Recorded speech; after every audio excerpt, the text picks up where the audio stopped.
to share. Perfect. Okay, guys. Well, I'll introduce Abdullah for you. I'm delighted to have him here with us today. Abdullah and I started speaking a good few months ago, and he's a recognized trainer, AI trainer, but also a product specialist from Microsoft. And yeah, he has already hosted many workshops and delivered many training sessions before around this topic. So without further ado, Abdullah, pleasure. Yes, pleasure is mine. Thank you, Ray. Good afternoon, everyone. Thanks everyone for your time. Super delighted to be here. This is a topic that I'm always delighted to talk about. So my name is Abdullah, and I'm an AI solution engineer at Microsoft. So I work with large enterprises to help them build and deploy AI applications using our Microsoft product. We sit at the build team, so we build custom solutions for clients. I work in healthcare specifically, but I have experience working in other industries as well. Very passionate about the space. I come from a software development background, then got into AI very deeply from 2022. Ever since the hype started, everyone is talking about AI. This is such an important topic, and particularly what we're going to talk about today is very important. Specifically, the topic of building agentic applications, agentic AI, automations, etc. It's becoming a very, very hot topic for good reason, which I will talk about today. So before I get into the agenda on what I want to discuss, if I can ask the attendees to maybe introduce themselves on the chat, maybe just give us your name, your role, and your level of experience with AI. It just helps me get a bit of an understanding in terms of the experience level, and then I can tailor the session towards that. So if we can take maybe just a minute or so for everyone to just introduce themselves on the chat, that would be great. I'd really appreciate that. And while you're doing that, I'll share my screen, and then we can get into that.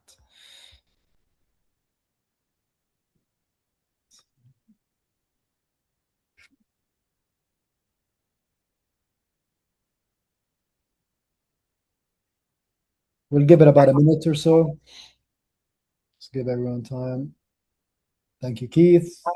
Since committed to the course in March. Yep.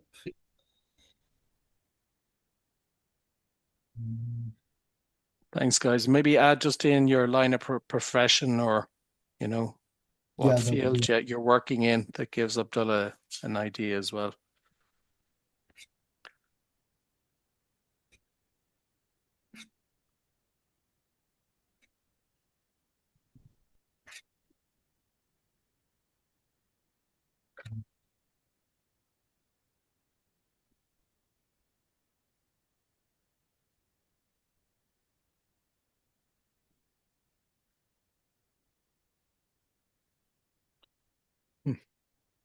Perfect. Thanks, folks. Okay. So we've got some beginners, got some CTOs, intermediate level. Perfect. App development. Cool. Amazing. So we've got some people with little experience, some people with no experience, some people with a lot of experience, which is perfect. So I'm going to try to tailor my session, obviously, to a wide range of audience. So I'll try my best just to provide value irrespective of what the experience level that you have. But let's please use this webinar or this meeting as a chance for you to just ask me questions. If there's a specific topic you want me to dive deep into, any lessons you want me to share, anything in particular you want to ask, let's try to make this interactive as well. So feel free to stop me anytime to ask me any questions. I'll also leave time at the end for questions as well. I'm just going to quickly share again to make sure I'm able to see the chat. Bear with me a moment. Okay. Assume everyone is able to see my screen, right? Yeah, we can see it. Perfect. Amazing. Before I get into it, I'm just going to provide just a brief overview of what the agenda of today is going to be.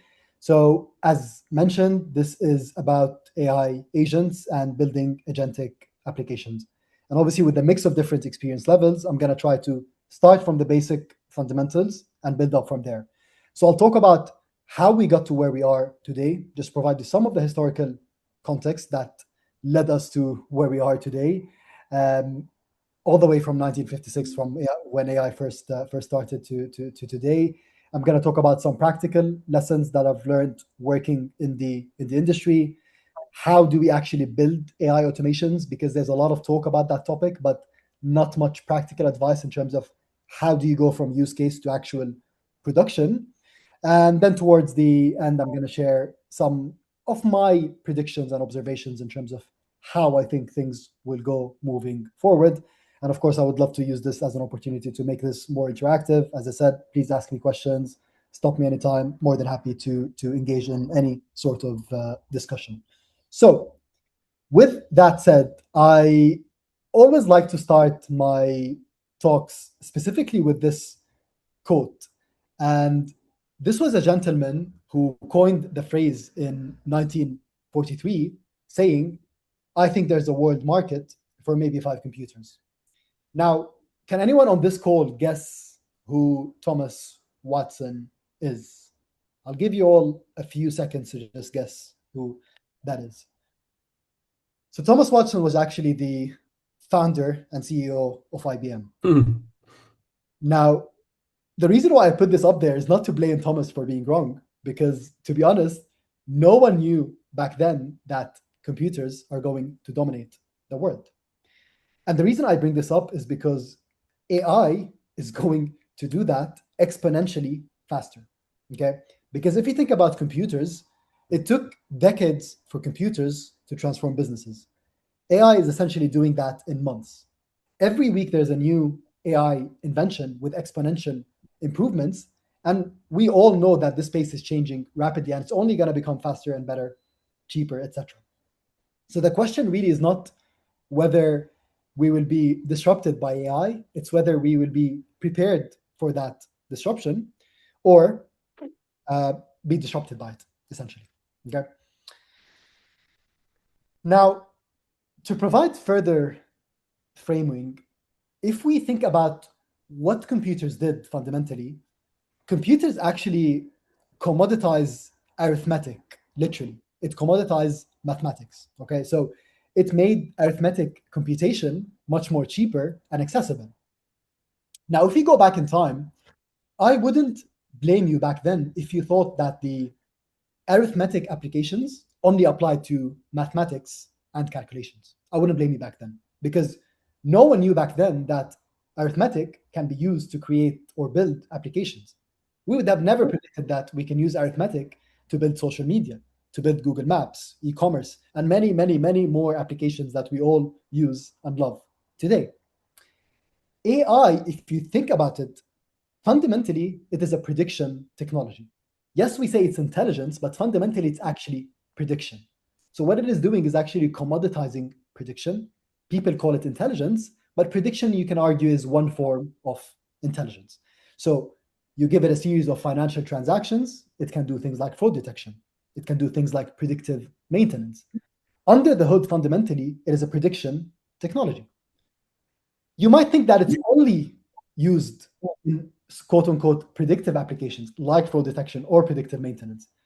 But what it actually enabled are applications like self-driving cars, text generation like ChatGPT, code generation, complex reasoning.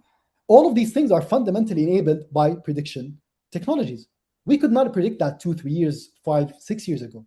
Okay, so fundamentally, AI is simply a prediction technology, and what it is doing, it's democratizing intelligence, or more specifically, prediction.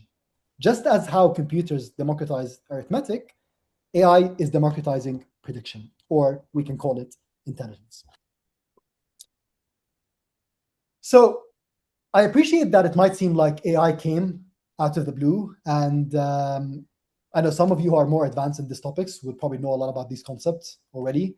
But for those of you who don't know, AI has been around since the 1950s. It was actually invented firstly here in the UK. So the reason why it became a lot more popular is because of the wide variety of data that we have available today, and because infrastructure became much cheaper, and specifically storage and training models as well.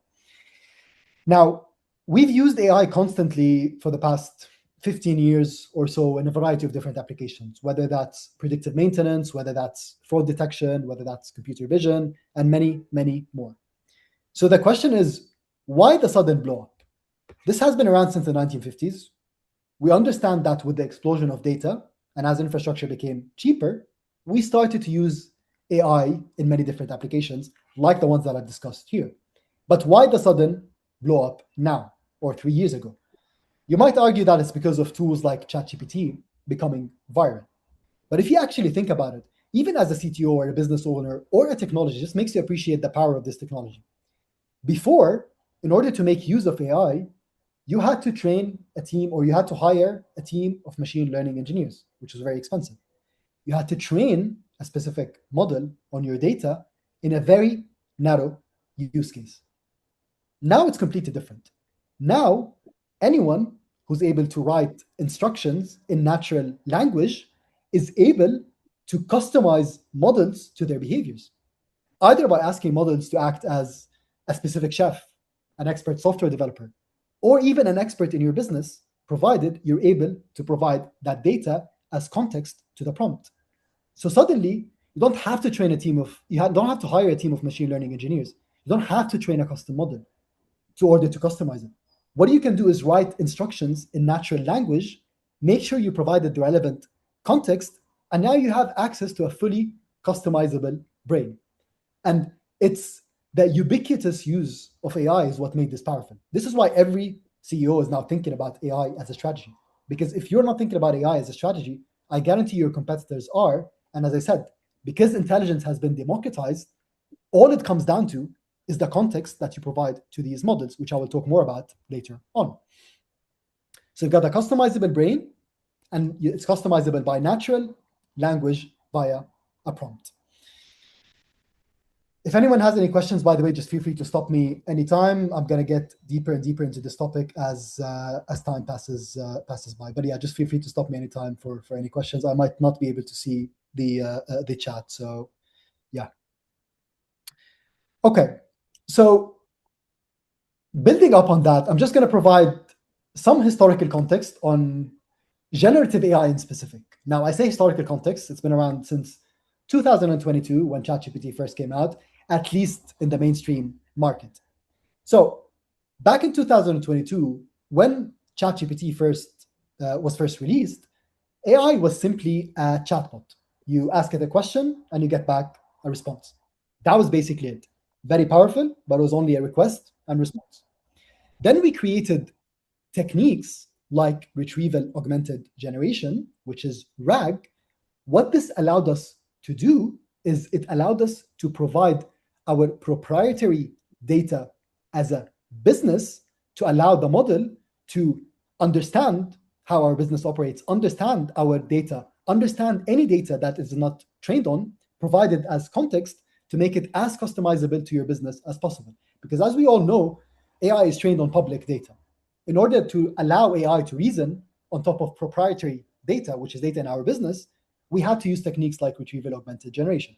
What this simply is simply literally injecting proprietary data or proprietary context into the model to allow it to reason on it. Because the model can reason on anything in its context if you actually think about it. So on ChatGPT, if you log into ChatGPT, if you go on the chat, if you put anything into the context, it's able to reason on top of it.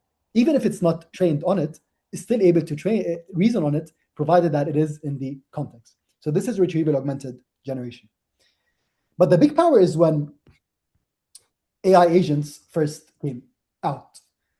Again, when these tools were first released, they were primarily chatbots. What agents allow you to do is you can tell the AI model that it has access to specific tools. And by tools, I mean access to a database, access to a CRM system, access to a calendar, to a specific API. You can tell the model that it has access to these tools, and that gives it the capability to take actions. Now, I'm simplifying a lot here. I can go much more in depth, but what agentic AI or AI agents allow us to do is that we can use the intelligence of these models that allowed it to generate very thoughtful and intelligent answers to also decide what actions to take. So suddenly we had an explosion of AI automations, which I will talk more about in a bit. So agents and tools are extremely, extremely powerful. I'm going to skip agentic RAG for now. 2024, we had the rise of what we call reasoning models. So for those of you who remember, the first reasoning model was released by OpenAI, which is the O1 model, and that was actually a big leap. And then DeepSeek became very popular back then. So we remember all when the stock market crashed, when DeepSeek was first released, because they popularized the concept of using reasoning models, which are models that use chain of thought prompting. They take a bit more time to before generating a response. So we've all had that experience, using reasoning models like Opus or GPT. Then the topic of context engineering became incredibly popular, because most of the complexity, at least at the AI layer, is around how do you manage context. Everything in AI engineering is about making sure that we provide the right context at the right time. This is all it is. Now, the reason why context is important, because again, AI is trained on generic internet data. We want to be able to provide the relevant context to these agents, either instructions or proprietary data. But of course, we can't just provide all of these massive amounts of instructions, massive amounts of data, all as part of one context window, because the context window of these models are limited, as we all know. And because they are limited, we invented many different context engineering techniques. That's why we called it context engineering, to manage that context and make sure that we are providing the right context at the right time. In fact, using multiple agents or multi-agentic systems, where you have an agent that is a marketer, an agent that is a seller, an agent that is a writer, all of these multi-agentic techniques are basically just context engineering techniques. They are just ways to manage context, because each agent has essentially its own distinct context window and its own distinct set of instructions. So it's just somehow a context engineering principle. Last but not least, the concept of what we call harness became incredibly popular.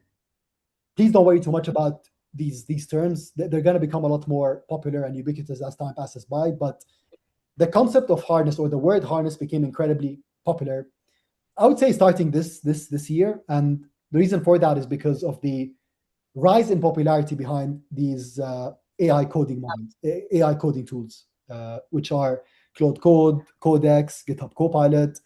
As we all know, software engineering is pretty much dominating the field of AI at the moment. And again, tools like Claude Code, Copilot, GitHub Copilot, and then Codex became incredibly popular. But then these companies thought, why can't we use these AI engines that are used for coding, but for more general purpose scenarios? What's preventing us from doing that? Because every AI agent, regardless if it's used to write code or if it's used to generate marketing materials, they all have the same underlying infrastructure. They all have access to memory. They all have access to various integrations. They all probably need access to some kind of a sandbox environment in order to do code execution securely. And you might think, why do I need code execution for whatever other use case, generic purpose use case? Well, think of a use case where you're building a financial analyst agent that does investment analysis. What if you want to give it the capability of plotting graphs, where that is just code under the hood? So what these companies thought, let's just provide the same engine that we use to produce Claude Code, which are used to create software.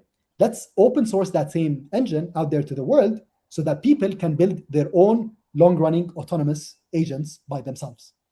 So now suddenly in 2026, the process of building autonomous long-running agents is becoming incredibly easy. There are a lot of complexities that I will talk about, but at least at the AI layer, so all of that scaffolding that I'm talking about, whether it's memory, whether it's integrations, whether it's sandbox environments, all of these things are provided to us out of the box. So the process is becoming much and much easier. Sorry, I don't know if anyone had any question. Can I ask a question, Abdullah? Anytime. Thank you. So that was fantastic, by the way. I wanted to ask you a specific thing, and it was just in terms of my understanding of how important this thing was. So in GPT, we know it's generative, pre-trained, transformer. So I had understood that the transformer architecture was a big game changer in terms of making LLMs powerful. Yes. Is that correct? Is that Yeah. Yeah. Absolutely. So transformers have been around since 2017. It was an internal project at Google. And we've had access to GPT type models before ChatGPT was first out there in the public, but because of safety concerns and all of that, it wasn't still released. It wasn't as powerful, of course. Yeah. But yeah, transformers were 100% the game changers back in 2017. This is the engine behind all of this very powerful technology, and still is to this day. And is that what you've encapsulated there about the parallelization of the agent? So it's kind of rather than okay, yeah, gotcha. Very similar, exactly that. So transformers is exactly that. It's parallelization. When it comes to prediction, as suppose like instead of like sequentially predicting each word, you can predict them in parallel. It's much faster, etc. It's a very simple concept. Great question. I think it's one of the most cited the Google paper of whenever it was 2017. I think it's the most cited. Yeah, it's a very popular title as well. So it was titled "Attention is all you need." Indeed, yeah. Which is true somehow, even applied outside of AI. But yeah, it's very, very popular. Yeah. Thank you. But yeah, no, great questions. Thank you. Okay, so I actually delivered a session yesterday as part of AI Certified. So I recognize some of you were on that session yesterday. So I appreciate some of the concept that I'm going to discuss today will probably sound familiar, but I think it's very important to ground these concepts for others who were not part of that session. Yeah. So just to quickly recap, we know that AI democratized intelligence. We all know that now everyone has the capability to customize these models simply by natural language instruction. And we all know how AI, the process of building AI agents has evolved. So it all started from a chatbot, then AI agents, now we have harnesses. So the process of building AI agents that are able to make decisions to decide what actions to take is becoming much and much easier. Which brings me to the topic of why AI agents are very critical for businesses. Okay, and I discussed this yesterday. And again, a lot of that might be repeated, so pardon me for that. It's okay. Yeah. What I explained yesterday is that every business is essentially a machine that does three things. Okay, it has to find people who want something, which is the demand.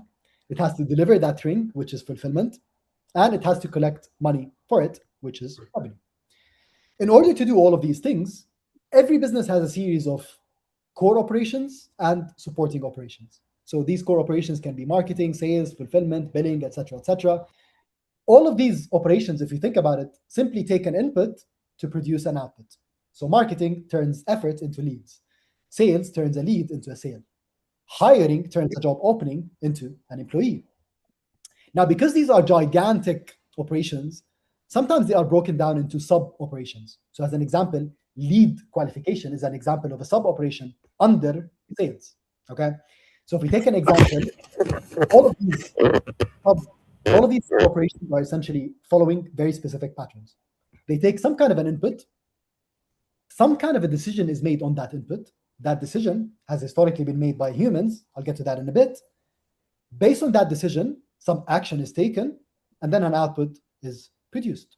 So let's take lead qualification as an example. You've got a lead filling in a form, then you've got a human reading and qualifying that, and then you've got a human probably writing a response, and then the lead getting an email. This is an example of a very simple process or sub-operation.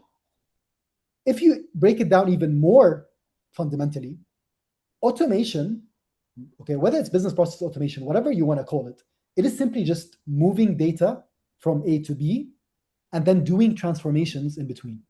Okay, so you're moving data from source A to destination B, and in between, you're making these transformations. Now, sometimes, or most of the time, when you're making these transformations, you're making some kind of a decision as a human. So for example, if a lead is filling in a form, you as a human might read in what the lead has filled in, and you might manually copy that data into some kind of a spreadsheet, for example, and then you might manually grab that data, somehow transform it, then synthesize it into a customer-ready response or a lead-ready response, essentially. So what you're doing is essentially moving data from A to B and doing transformations in between. That is really what automation is all about. Literally, every automation is just simply moving data from A to B. And historically, humans were doing most of that data movement manually, because you always need a human that reads an email, a human putting information in a spreadsheet, checking a calendar, updating a record in a CRM, there's always that human in the loop, sometimes acting as a bottleneck in between. Because historically, humans were always part of that process. Because again, every business is essentially a series of operations, a series of processes. Humans obviously are a core part of these processes. Sometimes humans can be bottlenecks, which is why we invented automation. Now, automation as a topic is not new. We have been doing automations for a very, very long time, way before AI became mainstream. The reason why automation was already very popular is because we used to do automation by writing code or software. Okay, code has been around for a very long time, hence automation has been around for a very long time. Now, code is deterministic. Code follows very clear rules, what we call if-else logic. Nothing prevents us from using deterministic code to do automations, provided they are simple processes. Let's take a simple example of a refund process. It's a very crude example, but let's use that for the sake of argument. We get a refund request from a client. We check if the amount is less than 100. And if it is less than 100, we do that check deterministically. And if that's the case, we simply automatically refund the customer. If not, we forward that to a human. The human approves that or denies that, and then a refund is processed.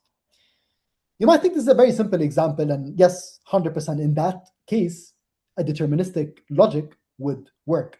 And it's going to be always reliable because it's deterministic. But let's take another example. Let's take this more complex example, which a customer is saying, I bought your espresso machine 3 weeks ago. It worked fine until yesterday. It started leaking from the bottom. I've got family visiting this weekend and was recently counting on it. I don't want a replacement. I've lost trust in the product. Also, this is the second time I've had an issue with your brand. Think about how can you actually design an automation process that can capture all of these different rules. Let's try to write out different rules for this scenario. First of all, we need to find out what is the refund amount. Is this a defective product or just buyer's remorse? Is it within a return policy? Should this get escalated in the first place? Is there a churn risk? Okay, like is this just a refund request or this is actually a churn risk? Because if it is a churn risk, then we absolutely need some kind of a department lead to look into that. It is almost impossible to capture all of these in deterministic code or in a series of if-else statements. So code can handle if the number is less than 100%. But language models or AI models can handle things like, what is this person actually asking for? What's the right thing to do about it? Can I understand intent? Is this churn or just a refund request?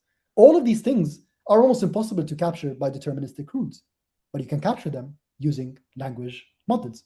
So suddenly, all of these processes that I spoke about previously can be automated using the decision-making capabilities of these language models, provided they are provided right context, instructed very well, etc., which I will talk more about in a bit. So that is why we had an explosion of AI automations or AI agents, whatever we want to call them. We are essentially automating some kind of a business process, whatever that process is. Writing software is an example of a business process. You know, you go from a PRD document all the way to code running in production. There's a specific process in that. And the number one use case in AI nowadays is software development. Probably 90% of the use cases in AI are around software development, essentially. But the concepts are all the same. Okay. Instead of using deterministic automation, which has been around for a very long time, you would use a more non-deterministic automation, which can allow you to capture many different rules because you're relying on the intelligence capabilities of these models to make decisions on what actions to take in real time. The last thing I want to highlight here is that this is something I discussed yesterday, is that this is not an either or. When you're designing a complex AI agent application, part of that architecture is going to include deterministic checks sometimes. Part of it can include non-deterministic decision making. So it's not an either or. Sometimes if things are able to be captured by rules, then absolutely need to use deterministic logic for that. Absolutely. Because the deterministic is 100% reliable. Whereas AI models can hallucinate. I'm going to get more into that in a bit. But it's not an either or. In an architecture, you're typically going to use a combination of both. And in fact, I would argue that, one of the things I wanted to discuss on this webinar is that there's a lot of changes that happened like just in the past 2 weeks. Okay. So I think one of the predictions that I have, and don't quote me on it, that is my own personal predictions, is that, and it's already happening, AI models are only going to become more expensive as time passes by. So if your first instinct as an AI agent engineer or as someone who's building automations to just dump all of the logic on AI models, okay, and pay all of these tokens, if your first instinct is that, then you're probably going to end up overspending. Whereas if your first instinct is, let me take a step back, can I do this procedure using deterministic logic, which is cheap? If not, can I use non-deterministic logic, which is relying on these AI models? Okay, so thinking about token cost and all of that is going to become incredibly important as time passes by. So you need to have that muscle of thinking about, okay, this is something that can be achieved deterministically. This is something that can be achieved with an AI model. Some business processes can be entirely automated by deterministic logic. You don't need to use AI for that. Okay, just something I wanted to highlight because it's incredibly, incredibly important. Any questions so far before I move forward? Comments, questions? No. Sorry, Abdullah. I've just seen a lot of talk about, and I don't know whether this is a trick where the big companies are getting us used to having this incredible power, and it's quite cheap. But then you see lots of people saying, "Oh shit, like my tokens are running out way quicker than Yeah, they used to, particularly with cloud and stuff like that." So they find themselves in the situation where you start off on the free plan, then you're on 20, and then you're on 100 before you know it, you're on 200. So exactly. so kind of having a horses for courses approach, as I would call it, like, deterministic means probably a more predictable cost pattern. Yes, Um, and then the LLMs, I guess, I mean, we saw earlier this week was Anthropic withdrew a model. Now, it's exactly. a separate topic in the sense that was just an example of just, sovereignty of technology where somebody just can suddenly decide to whatever about what you pay for it, they just switch it off. Exactly. Great. Another big topic for maybe not for this one, but yeah. No, this is a great point because and it's something many. I mean, we talk to a lot of customers, of course, and organizations. This is top of mind for them because what Anthropic did last week was actually a game changer that not many people are thinking about because what it what the message that we got is that now is it actually reliable if I design my entire business processes Yep. Yep. on these models if someone can just switch it off? Yep. So it's like the entire AI strategy has been like rethought just as we're speaking now. Okay, because that's why I think open source models are going to become incredibly popular. So like, self-hosting your own open source models doesn't have to be on premises. You don't have to invest in hardware, but like just owning and controlling these open source models in Yeah. your estate is going to become very, very, very powerful because otherwise businesses are thinking about, okay, if there's a kill switch, then I can't design my entire business processes based on that. So yeah, that's a great point. Yeah. Um, so talking about again, so what the reason, as I said, why LLMs are very powerful and why AI models are very powerful in building these agentic applications or these AI automations. Every business is a series of different processes and automations. Is that LLMs are able to understand intent. They are able to reason on what actions to take, provided that we give them access to these tools, and then they are able to execute actions via your applications, what we call tool calls. This is a very simple example of a customer support process.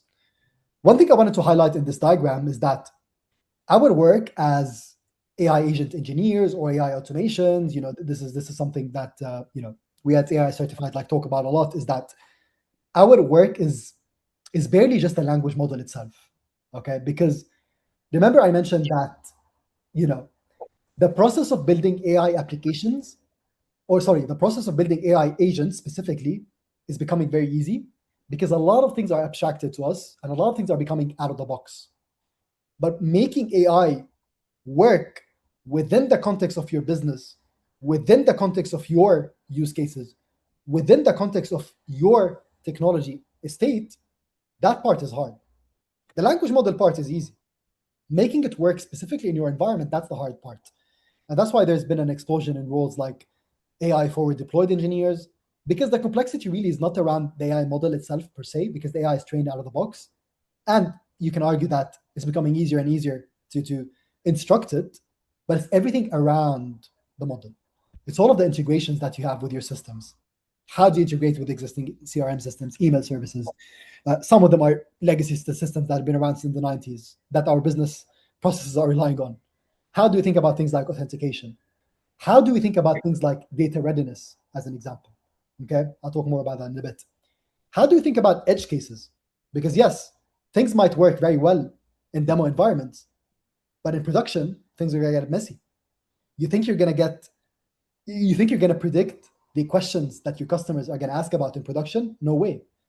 So you need to think about edge cases, things like partial refunds, duplicate requests, race conditions. All of these things are things that you have to think about. Evaluations as well become incredibly important. I spoke about the topic of evaluations yesterday, but the bulk of your time as an AI agent engineer or as an AI automation engineer or as a builder of AI automations is going to be spent in developing what we call AI evaluations. Because remember, I said automation is not new. We've been doing automations deterministically for a very long time. The powerful thing about deterministic code is not only it's cheap, but it's deterministic, meaning you always get the same output provided you give the same input. Well, that's not the case with AI models. AI models are non-deterministic. Because they are non-deterministic, they are not consistent. And they're not only not consistent, but they can also hallucinate. How do you deal with all of that? We develop what we call evaluations. Similar to when we used to write code, we still write code, similar to how we write unit tests, regression tests, integration tests for software development, we need to write similar tests for these AI agents, different set of tests. The reason why we write tests is because anytime we make a change to our application, either in software development or in AI models, anytime we're making a change, we need to test that if this change is going to break anything else. Just fundamental principles of software testing. Now, in AI models or in LLMs, you're typically changing two things. One is either the instructions, so what you add as a prompt, okay? And then two is basically, so one is either instructions and two is the model, okay? And models are changing, almost every week. Sometimes you're going to get into scenarios where the application that you're developing is becoming incredibly expensive. Now you want to use a cheaper model. Well, guess what? If you haven't written tests in advance, you're not going to know if using a cheaper model is still giving you the desired results. You can do that manually, where you can have a human reviewing hundreds of use cases. That's simply not scalable. So what we do with AI evaluations is literally, fundamentally, I can get into more in depth into that, but we don't have the time to do that. You literally train, and when I say train, you're instructing another model called LLM as judge to act as the human that's reviewing the output from these applications. Okay, so instead of relying on a human constantly, whenever you make a change to the instructions, whenever you make a change to the model, you rely on another model that can actually do that to make these checks. Again, specific to your business context. So that is actually the hard part. It's everything that I'm discussing here. It's not the actual LLM itself, it's everything around the language model. Any questions on this one?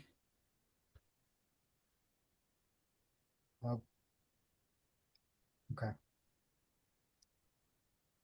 So I discussed this also yesterday around what framework do I use to build agentic AI applications. So, the question I always ask myself is, again, as I said, every business is a series of business processes. If I analyze my business processes end to end, what is the rate limiting step in these processes, and how can I alleviate these bottlenecks? Okay. Now, to take a step back, every business is a series of different processes, and decisions in these processes were historically made by humans. But the powerful thing now is that we are able to make decisions by relying on AI models automatically as opposed to a human. Now, you, as the domain expert, need to decide if this specific step in a business process requires human judgment. In many cases, it does. So if you're giving medical diagnosis, it can get you perhaps maybe to 90%, but you still need that final 10% of human judgment. So you need to decide that in every step. Where do you need human judgment? Where can you absolutely offload everything to AI? Okay, so you need to make that decision as a business owner, in this case, or as a business expert or as a domain expert. So what we typically do when we work with clients is that we start by picking the right use case, which is actually more complicated than you would expect because it requires a collaborative effort between technology teams and business units, okay? Because AI is fundamentally, AI is a business conversation. AI is disrupting businesses. It's a technology that has to be at the forefront of business teams, okay? So what we typically do is we sit down with multiple different business units and we simply map out their business processes. And the way we pick out the use case is a very simple framework, which is value versus risk matrix. Are there perhaps some quick wins that we can automate first? Okay, so this is most value, least risk. Are there things that we shouldn't even bother with? They're low value, but not even worth the risk. Are there things that high stakes, but are going to provide high value? If that is the case, then like the entire design of these use cases are going to change in terms of how you pick the right guardrails, et cetera, et cetera. Once we find the use case, we walk through what we call a process map. So mapping out end-to-end exactly what that process looks like in today's world with humans involved, perhaps with no technology. How does that look like in today's world? And then we look at each step, as I described previously. What can we offload to AI? What can we offload to a human? What can we offload to a deterministic check? And then once we do that, we design what we call like the high-level architecture, okay?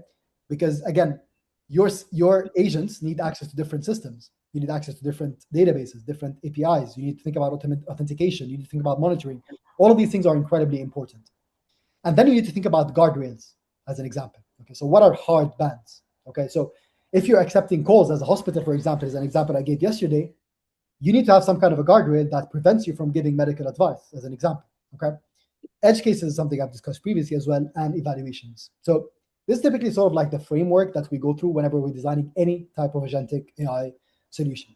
Picking the use case, mapping out the existing process end-to-end, high-level architecture, thinking about the guardrails, edge cases, and then thinking very carefully about evaluations as well. Before I open it up for discussions and questions, I just want to quickly talk about what are some of the lessons that I'm seeing just being in the industry, and something to provide as food for thought for everyone. And some of the concepts I've already explained throughout my session. Number one is that AI is only as good as your data, okay? Because remember, these models are becoming commoditized. So your competitors, guess what? They have access to the same exact models as you do. Maybe not your US competitors nowadays with Fable, but you get the idea. These models are becoming commoditized. Your differentiator lies in your ability to ground these models with your company's data. And that is the hard part, because now you have to think about things like data readiness, access to the data, quality of the data. That becomes incredibly, incredibly important. So data strategy always has to run in parallel with an AI strategy. Because if you want to truly get your competitive differentiator, then you need to ground these models with their own proprietary data, which means you have to be ready for that as a transformation. The other thing is that I've already discussed this. Everything around the model is the hard part. And I would even add to that is the people and processes as well. It's not just about the technology, which is what you're seeing here. It's also the people and processes. How do we get the business and technology aligned? There's a lot of politics involved. There's a change management process involved. All of these are the hard parts of building these AI agents or automations. Number 3 observation or lesson is that what we've learned is that a lot of the business context is actually implicit. If you think about it, if we want to create an AI agent that acts as a financial analyst, or acts as a software developer, or acts as a doctor, as a salesperson, ideally, we want humans in that company who are experts in these topics to write down explicitly what they do in their jobs, almost like to program or instruct these models to behave in a certain way.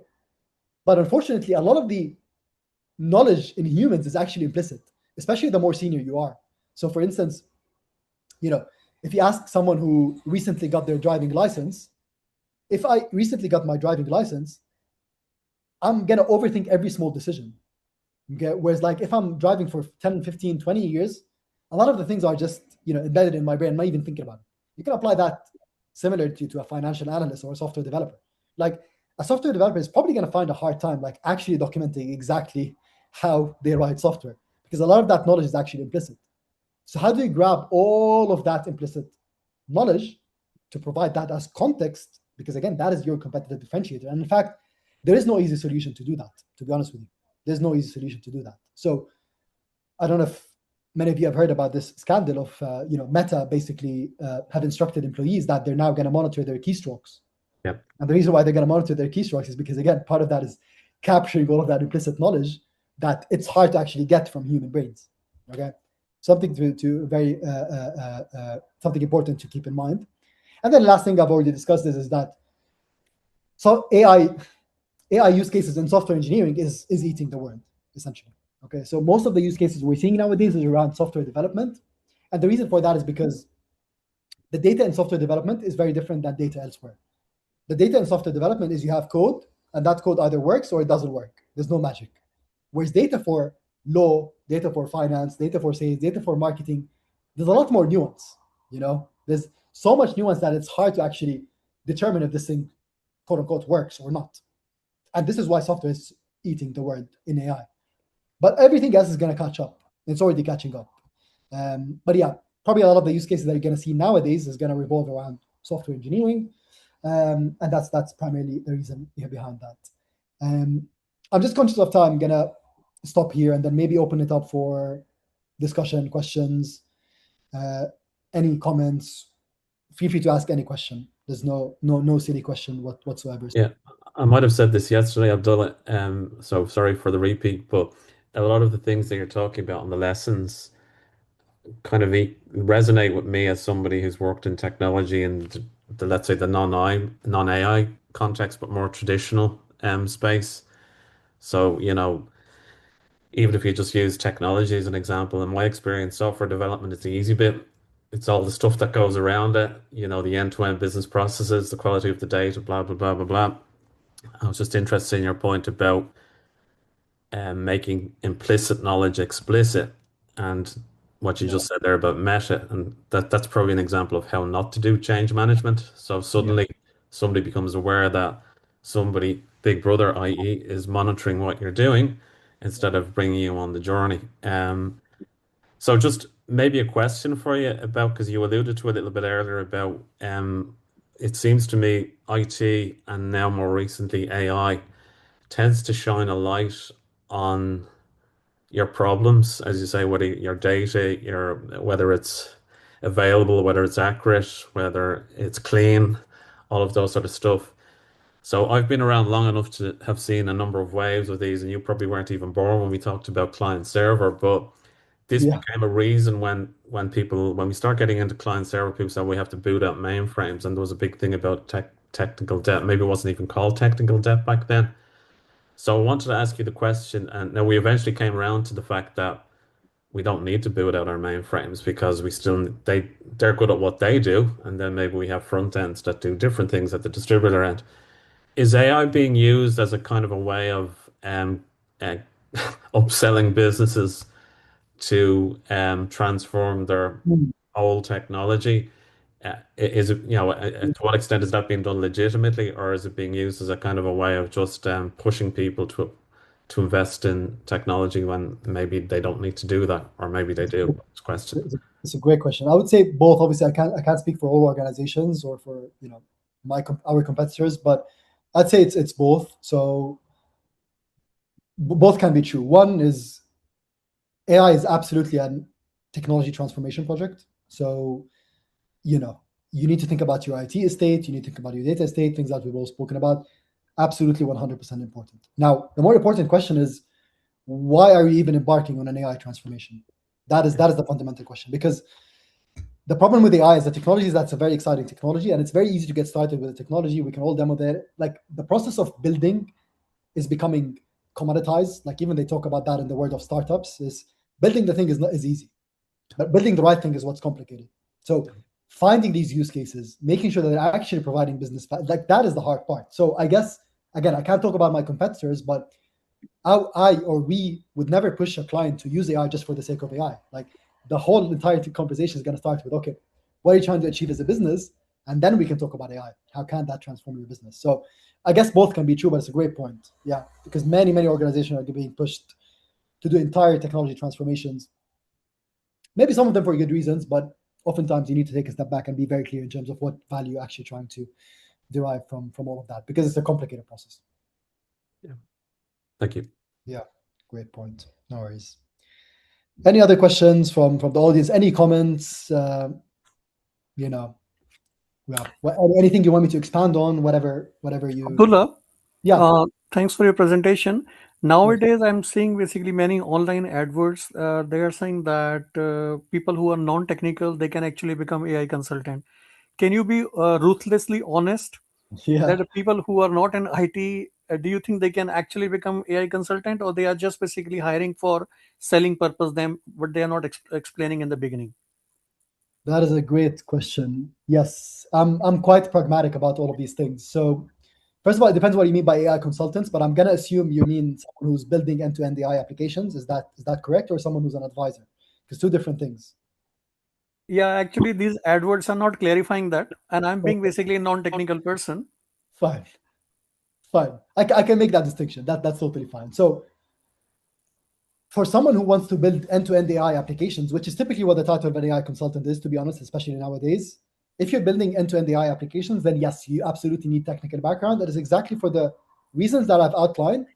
The AI part is the easy part. It's everything around AI, which is what I've discussed. Again, so you need to understand data. You need to understand authentication. You need to understand testing. You need to understand guard. Like all of these things are fundamental IT principles that are evergreen. So yes, to build end-to-end AI applications, absolutely. There are a lot of AI consultants, on the other hand, that are domain experts. Okay, so the process of customizing your AI applications as a domain expert is incredibly important. It's not just the IT stuff, okay? But making sure you're providing the right context as a domain expert to these AI applications is becoming incredibly important. So maybe if I want to summarize what I'm trying to say is that you do need technical skills if you want to build end-to-end AI applications in production, okay? But if you're an employee inside your organization, as an example, I absolutely see a world where anyone can build their own agents, and the skill is not necessarily the IT, because IT is going to provide all of these plumbing for you. The skill is actually making sure you're providing the right context as a domain expert. You understand things like evaluations. How do you evaluate the model? You understand things like guardrails. These are all concepts that are not technical. You don't need an IT background to do that. But if you're building something end to end in production, then yes. So I don't know if I gave you a straight answer or not. Can you plug in that gap? Absolutely. I know a lot of people who, just So for started. Yeah. So, for example, a solicitor basically can develop a AI agent for his website without having IT background. Yes. Yes. So again, it really. I mean, if you're a solicitor who's building, for example, a startup, a legal startup, you're building something in production, you do need to know what you're doing, because you need to think about things like security and all of that. Like, yes, you can build anything nowadays, but building things in production is a completely different. That's what I'm trying to explain. Now, this solicitor inside their organization, for instance, provided the IT teams are providing these guardrails, they can absolutely build any kind of use case they're thinking of as a domain expert. So we're going to get into the world where everyone needs to be tech savvy. Domain experts are going to add value. IT experts are going to add value in different ways. Domain experts are going to add value by customizing the use cases specific to their domain. And then IT experts are going to make sure that they're providing all of the guardrails and primitives that are required by these domain experts to actually build these use cases. So I don't know if that answers your question or not, but like, I hate to say the word But depends. basically, domain experts cannot become independent AI consultant because they need some technical understanding, isn't it? Yeah, if you want to build end-to-end AI solutions, 100%. That's just reality. Yeah, that's just reality. They can be AI consultant at a high level, so they can help you find the use cases. They can help you at a high level develop evaluations, all of that. But like to actually build the thing end-to-end in production, Correct. no, no. I don't believe that is possible. No, it might change in the future, but again, like I'm even skeptical about that because people are saying the models are getting better, everything's going to become commoditized. But again, it's never about the model; it's everything around the model. I keep repeating that. Like this is never going to change. So, no model is going to transform your legacy IT estate that has been around since the 1980s. So, yeah, it's always the stuff around the model. So even if AI models become better, forget that part. Focus on the things around it. Sure. Thanks for the question, by the way. Great question. If anyone wants to add any other thoughts, by the way, just feel free. This is an open. I have more, but I'm waiting basically that I think others should also ask. Yeah. No. Thanks. Anyone else wants to ask a question? Again, could be a comment. How are you finding, Abdullah? Again, it's a kind of a non-technology point. It's so our companies are embarking on their, implementing AI, and the process of getting buy-in and change management. You were mentioning about, turning the implicit to the explicit, and I'm imagining a situation where you're looking to automate this process, which let's just say a particular SME or resource might find, well, this is going to mean that my job goes out the window or it's going to replace me. How does that are companies addressing this as part of their, because you were talking about, every business is a machine and, take it to its logical conclusion. And we know human in the loop and all the rest. But how are companies approaching the whole uh, getting buy-in from people to ensure that they're not seeing these things as a threat? Yeah, it's a great question. It's very difficult. There's definitely a lot of resistance from people around job loss, and if I'm helping create the technology that's going to replace me, then I don't want to be part of that. It's definitely a very big topic. How are companies approaching it? I think so. When it comes to change management, it's you know I have a lot of opinions on that, like personal and company opinions. But jobs are absolutely going to change for sure. Yeah. Do we still need humans? Absolutely. I think it's just a lot of it is just educational, and we're already seeing a lot of companies. They're all public stories. Backtrack on a lot of use cases, like customer support, as an example. There's a very public story that you can read up online. You can find it in 2 minutes. They've automated like their entire call center. It's a very famous company, and they backtrack now. This year. They realized no, they actually need humans. You would think that contact center and call center is actually something you can perhaps automate, but they learned the hard way that you still need human judgment in a lot of these use cases. So I think just the role of the human is going to change completely. And there was actually a post that was written by our CEO last week, which went very viral. Don't think of AI as like a tool, just like another technology tool, essentially. Think of it as a cognitive loop between the human, okay, and the task, essentially.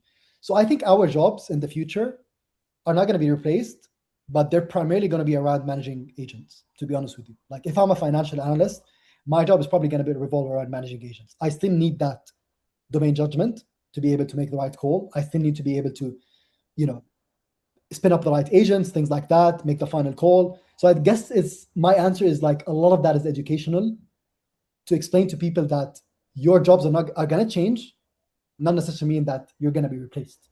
Like your job is going to be different a few years from now. And that is just a reality. We're already seeing this nowadays. So yeah, no easy answer, I would say, but a lot of it is educational. Thank you. Abdullah, I've got two questions, and I don't mind you can answer them in one line. So, being a non-technical person, lots of people talk about like AI automation, but when I think AI and automation can be two different things or not? Yeah, 100%. Exactly as I discussed. I mean, AI made automation much easier, much more powerful as well, exactly as I explained. So yeah, you can consider them two different topics, I would say. Yeah, I mean, automation is automation, but yeah, AI just made this simpler, much more powerful. Okay. Second, very quick. According to you, basically, in the field of journalism, where exactly AI can help, apart from writing very detailed articles in a very short time, where else, according to you, basically it can be used? I mean, anything that is like the most popular use cases are like legal use cases, like anything that is document heavy, super powerful. Obviously, software development, like it's 100% much more than just writing marketing stuff and chatbots and all of that. Like we're already seeing this now. So seeing entire companies spin up, AI native legal firms, financial analyst firms, software development firms. We call them software factory. Like nowadays, you can just go from a product description all the way to production in just a single line of instruction. So it's becoming really, really powerful. I mean, I would encourage you, maybe as advice, I know we don't have a lot of time. I like to look at the Y Combinator batch, so the YC batch. Just look at the latest batch and see what companies they have invested in recently. A lot of them are like AI native companies that do things like, again, legal, accounting, finance, etc. You're gonna be mind blown, the things that they're able to do in production, and they already have paying customers. So if you want more data on that topic, I would highly recommend you do that. Sure. Thank you. No problem. I think we're on time now, but yeah, if anyone has any question, as Amy said, just feel free to put it, send an email and I can always get back to you. And yeah, I hope everyone enjoyed the session. I Perfect. certainly enjoyed it myself, and yeah, appreciate the interaction as well. Yeah. Thank you so much, Abdullah. I just popped the survey link into the chat there if you don't mind filling it in. But thanks again, Abdullah, for a great session. And thanks to everyone who joined us. So, My pleasure. alrighty. Thank you. Thank you. Thanks, Anytime, Abdullah. everyone. Thanks, Amy.